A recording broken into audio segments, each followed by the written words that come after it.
Fala galera, tô aqui de volta para trazer o vídeo da parte 2 em que eu conto a minha história, a minha trajetória profissional para meus colaboradores. Então se você não assistiu ainda o vídeo parte 1, volta lá no canal que ele está disponível e aí você vai conhecer a história desde o início. Nesse vídeo eu vou esclarecer e vou contar um pouco mais sobre como o fator tempo, que eu acreditava ser um problema, né? É um problema que muitas pessoas acreditam ter no início da carreira, né? Excesso de tempo ocioso, foi na verdade o ponto-chave para que eu conseguisse engajar no mercado de trabalho e conseguir o meu primeiro emprego. Então espero que vocês gostem dessa parte do vídeo. Eu via isso nos meus colegas de mestrado e eu não enxergava em mim que eu tinha uma coisa que é importantíssima, que é a maior moeda de troca, que todo mundo tem igual, que é tempo. Assim como eu tinha 24 horas num dia para fazer as minhas atividades, o professor que dava aula em 5, 6 pós-graduações, a coordenadora de um curso de fisioterapia, tinha a própria clínica particular, ele tinha as mesmas 24 horas para dar conta disso tudo e dar conta do mestrado. Então, o que aconteceu naturalmente, mas que hoje eu enxergo que foi um ponto crucial? Eu me dediquei de tamanha intensidade ao meu mestrado, que eu estava envolvido não só no meu projeto, como no projeto de outros alunos, tentando ajudar, e aí acabava aprendendo um pouco o que todo mundo estava fazendo. E eu sempre fiz isso de maneira espontânea, isso era o meu perfil que eu adquiri naturalmente na graduação. E levei isso para o mestrado comigo, né? Então eu morava lá o tempo que eu tinha disponível, que era muito, eu era desempregado, né? Eu ficava lá no mestrado e eu já tinha bagagem de 1 ano de iniciação científica, então eu sabia mexer nos equipamentos, eu já tinha uma boa noção científica e muitas vezes o cara que estava lá na docência ele tinha 0 horas de iniciação científica, então ele passava por aperto em coisas que para mim eu já estava bem familiarizado. E aí, a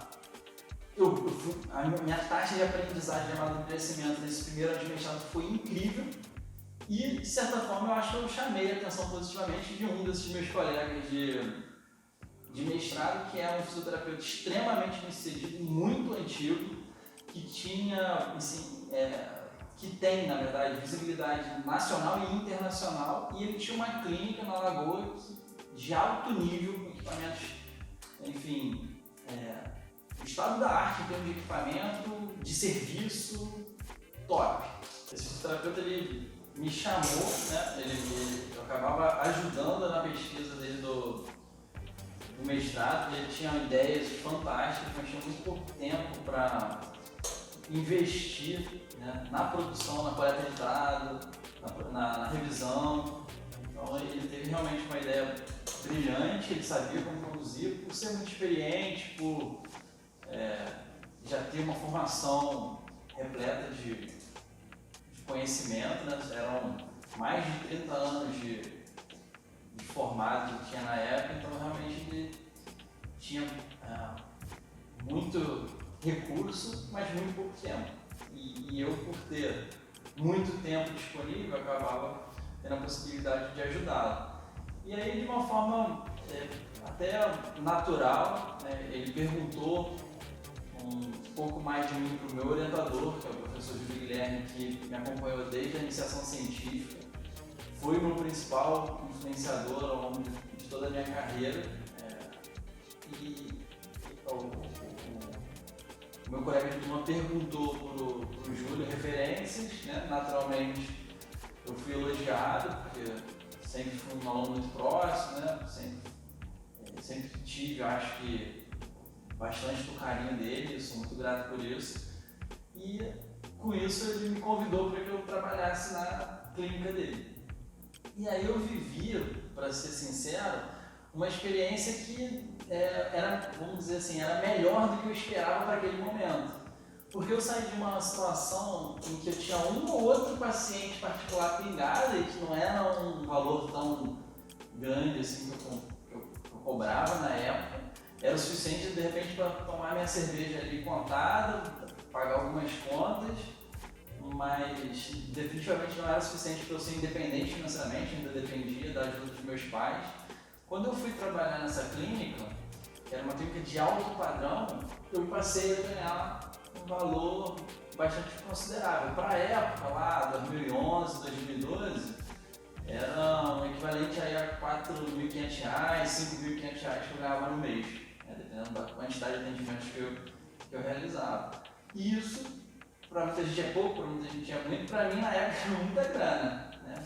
Porque basicamente era o meu primeiro salário mesmo e foi o momento em que eu consegui pagar meu aluguel sozinho e viver sem ter que depender dos meus pais para custear coisas mais básicas. E tinha um outro detalhe, que era um detalhe muito importante, eu não ganhava também esse valor e trabalhava em condições extremas. Trabalhava numa clínica com equipamentos de alta tecnologia, tinha plataforma de força, tinha piscina para hidroterapia, atendimentos individuais, as máquinas eram elétricas, então eu tinha equipamentos de musculação, trabalhava com um nível de recurso elevado. E uma outra coisa interessante que agregou muito na minha experiência foi que o perfil do público, dos clientes desse tipo de clínica, é um perfil de público muito exigente, são pessoas normalmente de um nível sociocultural elevado, normalmente ocupam postos ou de liderança em empresas privadas, tinha muita gente do setor público, juiz, ex-ministro, até político tinha. Então isso era bastante exigido da gente, que a gente tivesse um padrão de atendimento. Eu não precisava me preocupar, ou não poderia só me preocupar com o atendimento de excelência do ponto de vista da fisioterapia.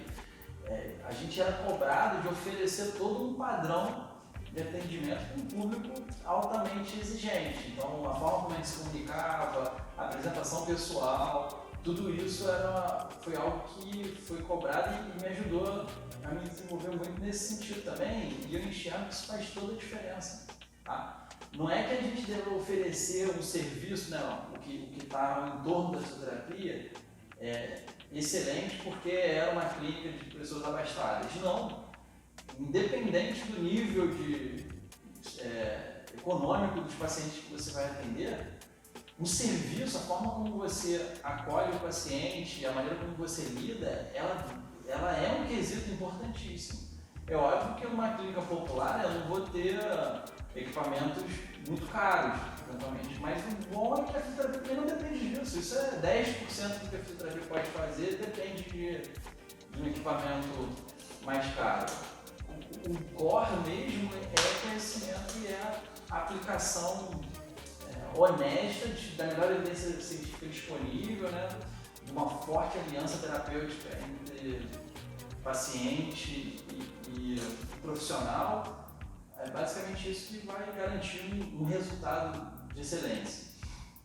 Então, eu fiquei lá ao longo de 1 ano e meio e aí aconteceu uma coisa assim, que não tinha nada a ver comigo, mas de certa forma eu fiquei envolvido.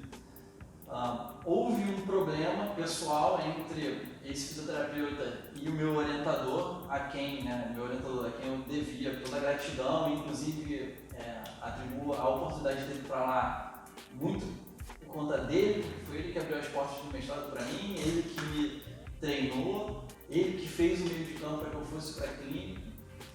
Então, nesse confronto ali, nessa desavença entre os dois, eu fiquei numa situação em que eu estava lá e cá, soube de coisas que eu gostaria de não saber, que me colocaram numa situação de cheque, e eu não conseguia, na época, lidar com a situação entre saber de coisas que eu deveria contar pro Júlio, que me incomodavam, que eu não achava certo, mas ao mesmo tempo, se eu contasse, eu ia estar falhando com o cara que era muito legal comigo, que me deu uma ótima oportunidade de emprego, que me pagava bem. Então eu fiquei numa linha muito tênue entre ser desleal com um dos dois, e eu não queria ser desleal com nenhum dos dois, principalmente não queria ser com o Júlio, e aí optei por tomar partido E do dia para a noite, apesar de estar super satisfeito, apesar de estar aprendendo muito, porque esse é um fisioterapeuta realmente fantástico do ponto de vista técnico, estava trabalhando em alto nível, estava ganhando bem, mas eu não consegui conviver com isso e do dia para a noite pedi para conversar com ele e pedi para sair. Obviamente ele não entendeu de cara porque eu fui obrigado a falar, foi uma situação muito chata. Mas eu até esperava que ele fosse se aborrecer, ficar bravo comigo, coisa desse tipo, mas eu acho que ele ficou tão assim, meio pego de surpresa, meio desnorteado, que ele ficou até chateado e tal, tentou me convencer de não fazer isso, mas eu realmente era uma coisa pessoal, eu não ia conseguir ficar não sendo 100% leal aos dois, e até então eu estava sendo, e os dois comigo estavam sendo muito legais. O problema foi entre eles lá, em tese não teria nada a ver se eu não tivesse me colocar na situação de abrir o jogo e contar o que estava acontecendo e aí quem pagou o pato nessa época, de certa forma, fui eu, porque eu mesmo abri mão de uma oportunidade e era minha fonte de renda, não tinha outra que me sustentasse, mas enfim. Também eu fiz por uma questão de princípios, mas também de impulsividade, de tudo, mas foi assim que aconteceu, se foi certo, se foi errado, foi assim que aconteceu. E aí voltei, né? Dei um passo para trás e nessa época eu tinha 22 anos, mais ou menos. Estava no segundo ano do mestrado, né? Lá faltava 6 meses para eu defender, né? A dissertação já estava bem adiantada. Eu estava fazendo estágio em docência, já dando muitas aulas na instituição onde eu fiz o mestrado, dava aula com o Júlio na UFRJ, que é professor titular de lá, ele me levava como professor convidado, dividia as turmas com ele, e aí eu fui pegando muita cancha, né, pegando horas de voo, então eu já estava me sentindo mais bem preparado, era algo que eu me identificava como uma vocação minha, e aí o Júlio se sensibilizou, né, por essa minha atitude. Eu acho que ele já gostava de mim, já me tinha como um aluno especial, vamos dizer assim, né? A gente tinha um contato muito, muito próximo, mas acho que nesse momento ele sentiu que ele precisava fazer algo a mais por mim, porque eu tinha, sem ninguém pedir nada, eu tinha me prejudicado para ser fiel à minha relação com ele. E eu fiz isso não esperando nada em troca, mas ele quis abrir as portas para mim de algumas pós-graduações, e ele deixava de ir para me indicar, porque ele sabia que muitas vezes eu ia passar o mês inteiro com o dinheiro daquela única aula que eu dava na pós, que eu ganhava um pouco melhor, mas era o dinheiro também que eu teria para o mês inteiro. Então ele abria mão de dar aula e de ganhar o dinheiro para ele me indicava, ele falava que ele não podia, mas eu sabia que ele podia. Mas é porque ele entendeu a situação dessa forma, e aí eu comecei muito, muito precocemente já na pós-graduação, e foi um grande desafio para mim, porque eu estava até acumulando horas de voo na graduação, mas definitivamente eu não estava ainda no meu máximo nível em relação à segurança, tinha as minhas dificuldades, tinha os meus medos, e quando eu fui para a pós-graduação, muito novo, eu imaginava que eu ia chegar lá, a maioria dos alunos da minha idade ou mais velhos, e eles iam me julgar pela juventude, e eventualmente eu não poderia saber o suficiente para ministrar algum tipo de aula para eles. Isso era um monstro que eu criei na minha cabeça. Eu não sei dizer para vocês se de fato isso aconteceu ou não tem uma constatação disso, mas na minha cabeça funcionava assim, de repente, porque eu questionaria a autoridade em termos de conhecimento de alguém, não sei, excessivamente jovem. E aí eu entrei numa paranoia de me preparar num nível assim, eu estudava, o Júlio me avisava 3 semanas antes de eu dar uma aula, eu preparava a aula 3 semanas. E estudava aquele assunto até o máximo que eu conseguisse, eu montava a aula mais, na minha concepção na época, eu achava que eu montava a melhor aula daquele assunto possível, mas na verdade o que eu fazia era montar a aula mais difícil daquele conteúdo possível. E como eu não era um profundo conhecedor daqueles temas, que eu tinha que estudar para fazer, eu ia lá, dava uma aula com um conteúdo pesadíssimo E isso superava muito a capacidade dos alunos de compreender, e por ser uma aula muito difícil, inclusive para mim, a didática também não era das melhores, então eu acabava não da ânsia de querer fazer o melhor, acabava estragando mais ainda. Se eu desse uma aula mais básica, hoje eu tenho essa consciência que eu ia ajudar muito mais. E depois de um tempo vivendo assim, eu tinha um outro paciente particular, uma aula de pós ali por mês que era suficiente para eu me manter ganhando bem menos do que eu estava ganhando antes, porque antes eu tinha a clínica, ainda tinha um paciente por fora, às vezes. Aí eu tive a oportunidade de ir para a minha primeira universidade, aí já ter uma carteira assinada, ter uma coisa regular, né, um vínculo regular, e inicialmente foi para ser supervisor de estágio, que foi onde eu conheci o Marcelo, hoje é o nosso cameraman. E aí ele já era um dos supervisores da universidade, já estava lá há algum tempo, né, na parte principalmente de cardiorrespiratório, e eu cheguei para ser supervisor das áreas de ortopedia e neuro, que eram as áreas que eu atuava mais naquela época, e também de certa forma foi uma oportunidade que o Júlio abriu as portas para mim, né? Eu passei por um processo seletivo, mas creio que boa parte, pelo menos a orientação do tipo, vai aqui, aconteceu. Então fui pra lá super mega empolgado, com a faca nos dentes, querendo mudar o mundo, mudar a fisioterapia, e aí eu acho que eu fui com muita sede ao pote, e eu sempre tive um pouco desse perfil questionador, embativo e falo e tal. Em pouco tempo acho que eu comecei a incomodar o sistema. Foi lá também que eu conheci a Jéssica, né? Burburinho quando você chegou. No estágio. Então, a Jéssica estava no estágio, inclusive, abrindo parênteses nessa história aqui, a história dela, nesse ponto, é mais interessante que a minha, porque ela fez o último ano da faculdade inteira com uma criança do tamanho da minha filha hoje, ou seja, é impossível fazer isso, mas ela fez. E ela levava pra lá e eu ficava com o Daniel no colo, ficava, às vezes a outra estagiária que estava com horário vaga ficava, e ela foi e fez o dele, e eu não me lembro nenhuma vez, não sei se o Marcelo se lembra, de um dia que ela chegou lá reclamando, dizendo que ele estava prejudicada por conta disso ou daquilo outro. Enfim, tem gente que reclama de tudo, né? E o estado delas foi sempre extremamente proativa, e a recordação que eu tenho dela naquela época é sempre tá entusiasmada. Eu ainda tenho um pouco desse perfil hoje, mas na época era muito pior, acho que assustava um pouco os alunos, né? E era excessivamente rígido, vamos dizer assim, eu cobrava sempre na última instância, o tempo inteiro. Então isso, de certa forma, filtrava os alunos que se aproximavam de mim, e ela ainda carregando um neném nas costas, aquela confusão, quis que eu orientasse ela no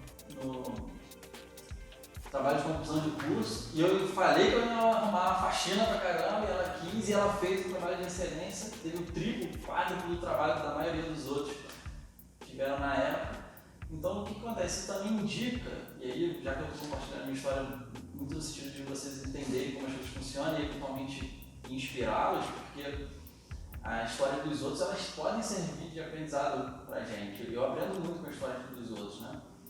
E eu acho que vocês devem fazer o mesmo. Então, o ponto ela tinha duas opções, ou ela ia trancar a faculdade que sabe lá quando ia voltar, porque agora tem o outro já, e o primeiro já não deve ter parado de dar trabalho. Não. Então, a condição é essa, você pega e faz, e você tem que lidar bem com isso, tem que estar feliz, porque senão seu rendimento vai cair, você vai se abater e as coisas não vão funcionar, entendeu? Então, eu tiro meu chapéu para você, porque eu não sei se eu seria capaz de ter feito o que você fez, por exemplo. Ainda mais hoje que eu tenho a criança pequena, você não fez difícil. Então, essa história você tem que sentar aqui para contar, porque depois de ouvir essa história, a pessoa não pode ter desculpa nenhuma para falar que não dá para fazer um estágio em alto nível, porque tem que trabalhar, porque tem que ter tempo, porque tem que ter aquilo outro.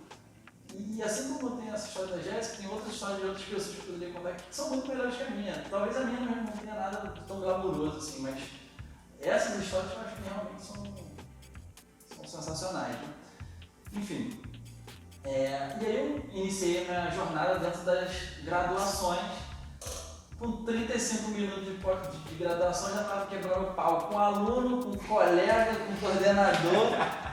E, na época, ao acaso, esse cidadão aí, que era o cara que era o que me compreendia, que segurava minha onda, que de certa forma até me protegia, me defendia. E eu arrumando treta, e ele era amigo de não, cara, não foi isso não, pô, o cara é grande.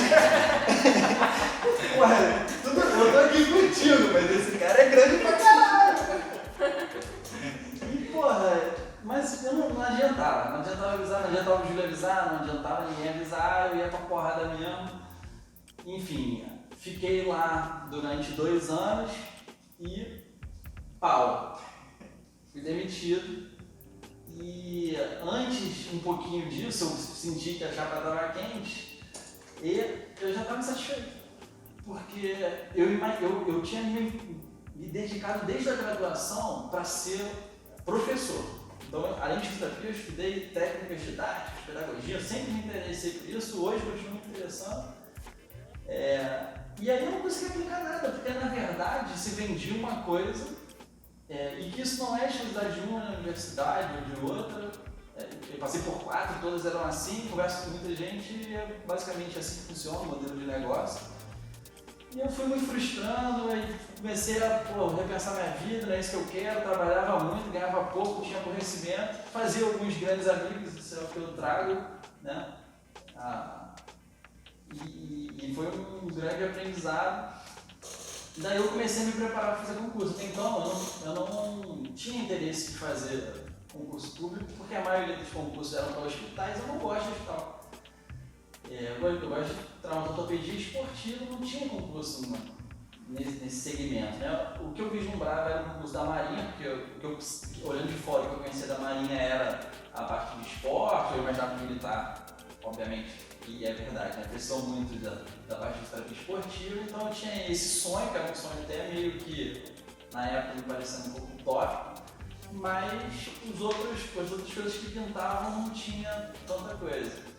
E eu estava querendo continuar acumulando títulos, eu já tinha pós, já tinha um mestrado, já tinha um curso de formação complementar, mas estava faltando doutorado e estava faltando a residência. Eu tinha feito, lá no final da minha faculdade, eu tinha feito prova para residência e mestrado, passei nos 2, mas optei o mestrado porque de fato era a minha primeira opção, eu fiz a residência mesmo, vou fazer aqui, porque vai que, né? E aí, nesse período de novo, eu já era mestre, já era professor, né? Eu já estava com 4 anos de formado, já estava mais ou menos. Falei, vou fazer residência de novo, porque eu vou tomar um pau aqui e vou ficar sem nada. A residência pelo menos me garante 2 anos da bolsa lá, é mais um título importante, mais uma oportunidade de aprendizado, apesar de ser uma área que não é muito a minha, mas surgiu a de saúde do idoso que eu encarava bem, melhor do que ir para a CTI, né? Aí comecei a estudar os concursos e comecei a pensar em desistir da fisioterapia mesmo. Falei, eu sempre fui um aluno dedicado, né? Da faculdade mais ou menos ali, primeiro metade da faculdade, apesar de ter boas notas, tinha esse perfil meio esquisito, mas depois comecei mesmo a batalhar, fui numa batida bastante forte, mestrado muito forte e tal. E, cara, se até agora eu tô nessa situação de, ou eu tenho que engolir sapos gigantes, ou eu não vou conseguir manter o meu emprego, comecei a questionar o mercado e ficar descrente de que a fisioterapia pudesse me proporcionar qualidade de vida e qualidade de vida não é só, enfim, as questões básicas. Eu queria ganhar dinheiro mesmo. Queria ter uma condição de ter alguns luxos, eu considero luxo. Poder viajar, poder ter um carro bom, poder escolher no restaurante a comida que eu quisesse sem olhar o preço do cardápio. Não vejo pecado nenhum nisso, né? Fruto de um trabalho honesto. E eu estava questionando essa possibilidade. Então, eu me inscrevi num curso preparatório para vestibulantes, e aí eu já estava lá com os meus 25 anos de idade. Fui para uma turma que era à tarde, que era à noite, né? E aí o que eu fazia? Aí, nesse meio tempo, né? tomei pau lá mesmo, fui demitido e fui me dedicar a estudar. No período da manhã eu atendi alguns pacientes, então teve um ex-professor meu que viu minha situação, eu falei que ele é médico hoje também, mas ele é fisioterapeuta e médico de excelente padrão, tanto na fisioterapia como médico. Ele me indicou uns pacientes com boa condição financeira para eu cobrar um pouco mais caro, então eu atendi esses pacientes e quando estava na passagem do ônibus, eu ia andando do lugar até Icaraí, os pacientes eram todos em Icaraí, lá em Niterói, porque eu queria otimizar o máximo possível os custos, então eu saía de casa cedinho, 7 horas da manhã eu já estava atendendo o primeiro paciente, aí ia andando da casa de um para o outro, aí na volta normalmente eu gastava no ônibus que era muito calor, voltava lá 12h30, 1 hora para casa, e aí ficava a tarde inteira estudando para concursos de fisioterapia, tá? Com um sistema que eu desenvolvi para mim próprio, funcionou e eu acredito que isso funcione para muita gente, mas não é o caso. A gente discute isso agora. E aí, quando chegava a noite, eu ia para o cursinho estudar para fazer vestibular para medicina. Fiquei assim uns 6 meses, né? E aí começaram a surgir as provas, eu fui fazendo as provas. E cara, o jogo encaixou de uma tal forma e eu realmente acredito que isso aconteça porque eu via sempre as mesmas pessoas ali, ombro a ombro comigo, os mesmos nomes, né? Você começa a reconhecer as pessoas. Eu comecei a passar em todos os concursos. Em 2014, início de 2015, eu passei em 8 concursos públicos, 2 eram na residência de novo que eu fiz, né? E tal. E um deles, felizmente, foi justamente o concurso da Marinha. Nesse ano eu tinha feito tanto a prova profissional temporária, né, a seleção que na época era uma prova de título, e tinha feito a prova para oficial do Corpo de Saúde da Marinha. E aí eu fui aprovado. Abrindo outro, parece que essa história é bem legal, né? Também retrata um pouco do que eu sou e talvez desmistifique assim, a impressão das pessoas de que quando a gente está aqui, né, posição de professor, ou de chefe, ou de palestrante no congresso, parece a carreira do cara. O cara vai lá, primeiro slide dele fala do currículo dele, eu fiz isso. Parece que o maluco pegou uma reta e disparou, mas não é assim, né? E o outro, parece que o cara acumula uma série de feitos positivos, parece que o cara é regrado, parece que o cara é organizado, parece que o cara é um ser humano evoluído. Então, esse concurso da Marinha foi muito engraçado. Como eu estava fazendo muitos concursos em 2014, a gente começa a receber aqueles cartões de resposta, chegar, né, 1 hora antes do concurso, quase todo concurso é assim. E aí chegou o dia de eu fazer o concurso da Marinha, eu estava lá, chegar 11 horas da manhã. Tá bom. Acordei, nunca gostei de acordar muito cedo. Peguei lá meu busão. Quando eu estou na ponte atravessando, a prova era lá na Avenida Brasil. Quando eu estou na ponte ali, cruzando a ponte, eu começo a dar uma olhada no cartão. Aí estava escrito a seguinte palavra que passou desapercebido, que eu já não falava muito familiar no meio militar. Chegar impreterivelmente 1 hora antes, tal. Não era recomendado como nos outros concursos, era impreterível, porque você entra 1 hora antes, eles fecham o portão.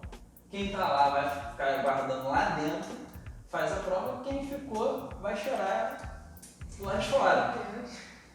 Eu olho no relógio, cara, era muito no laço a parada, tipo assim, eu tava muito para chegar, pro meu padrão normal, eu tava bem, porque eu chegar quase que 1 hora antes ali, tá, mas como tinha que chegar impreterivelmente, eu tava atrasado.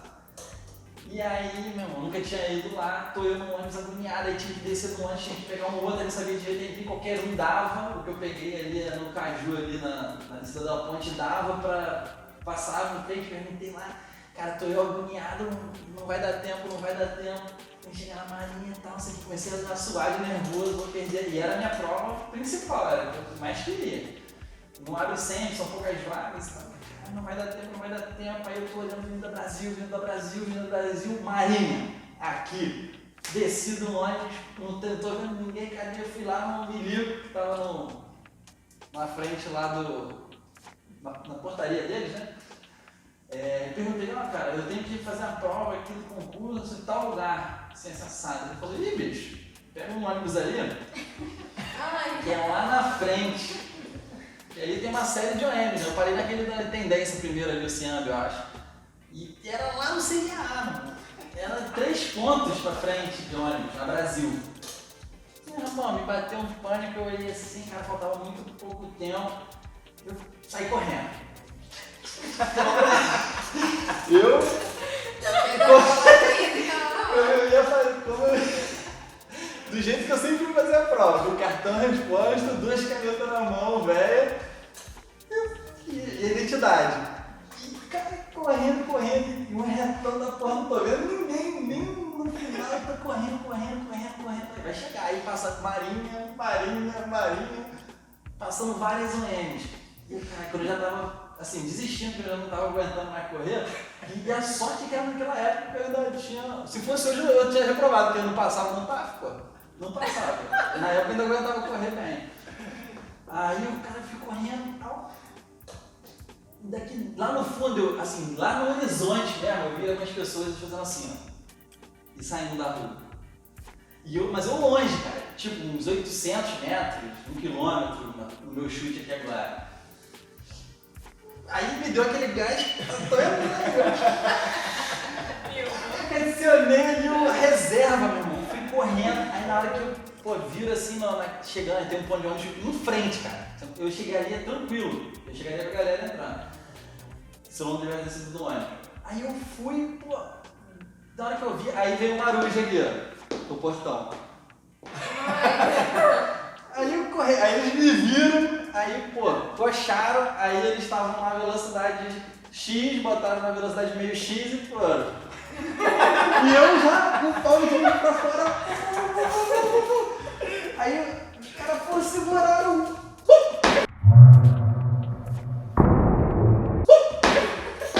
Aí eles fecharam o portão. Aí eu parei 1 metro depois da entrada.